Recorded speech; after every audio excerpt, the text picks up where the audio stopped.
She said it was just a night at her friend's place. You wanted to believe her. You tried to breathe through the silence, but something in you tightened quietly, deeply, not from what she said, but how she said it, how her eyes danced just enough to avoid yours, how the timeline blurred when you asked again, how her phone stayed upside down that whole week.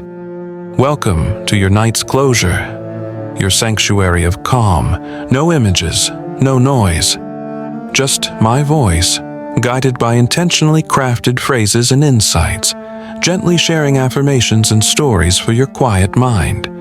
So lie back, close your eyes, breathe deeply, and allow peace to unfold naturally as you rest. If this space speaks to you, like and subscribe now. Or, if you're already deep in focus, let it wait. Come back when the moment feels right. You wanted to trust her. You really did. You wanted to lean into the comfort of familiarity, not suspicion. But something inside you, a gut instinct sharpened by years of quiet observations, noticed the shift.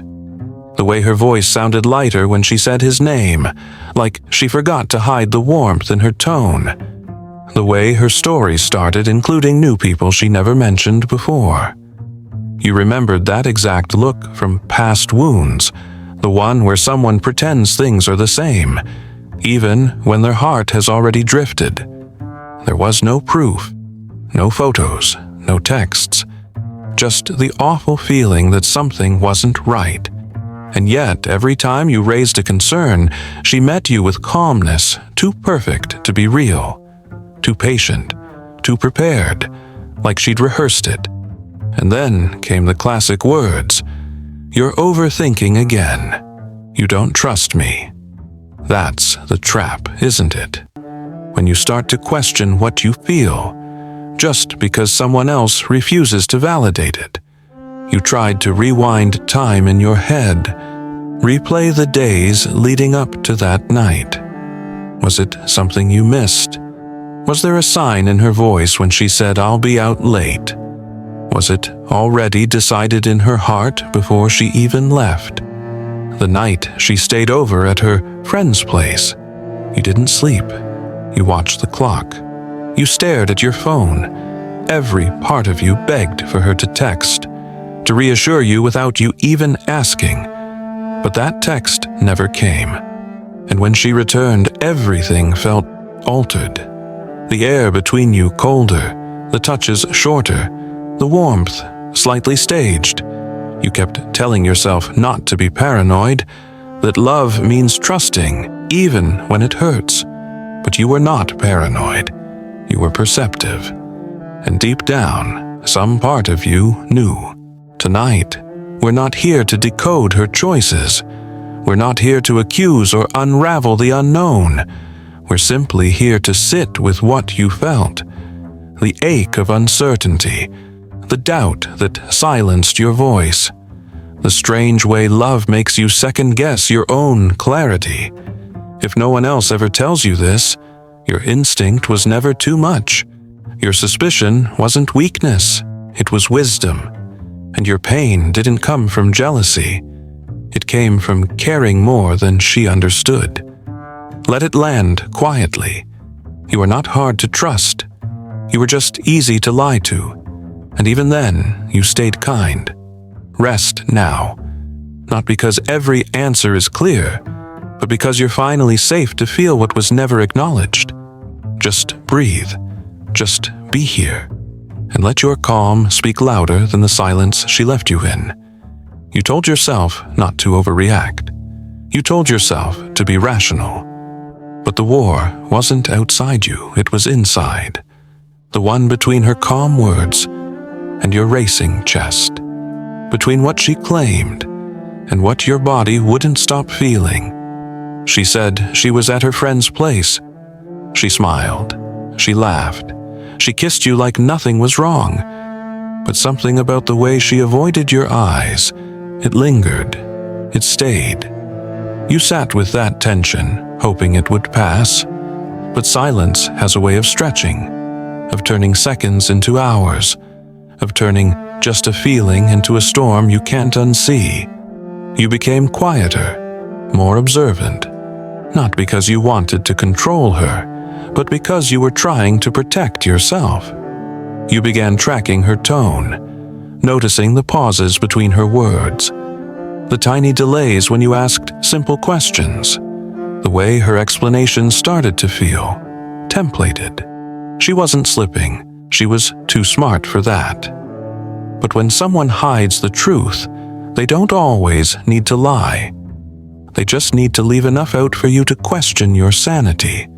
You remembered moments when her attention vanished mid-conversation, when she smiled at her phone in the dark and said, "It's just memes," when she started caring more about her appearance, but said it was just for herself. You wanted to celebrate her freedom. You told yourself not to be possessive, but deep down you were tracking energy, not actions, and the energy had changed. You didn't want to accuse her. You didn't want to lose her, so you started losing yourself instead. Piece by piece. You stopped asking questions. You stopped speaking up. You told yourself love means giving space. But what happens when space becomes a hiding place? You stopped sleeping well. You overthought every word. You replayed conversations in your head, trying to catch something. Anything. And when she finally sensed your distance, she pulled you close again, with soft hands, with a voice that said, "You're everything to me," with a look that said, "Why don't you trust me anymore?" You felt the guilt rise. You felt like the problem, like your heart was wired wrong, like maybe, just maybe, you were too sensitive. But sensitivity is not a flaw. It's a compass. It feels shifts that language tries to cover. And what you felt was real. She may never admit it. She may never say what really happened that night. But you were there, in the silence, in the waiting, in the slow erosion of emotional safety.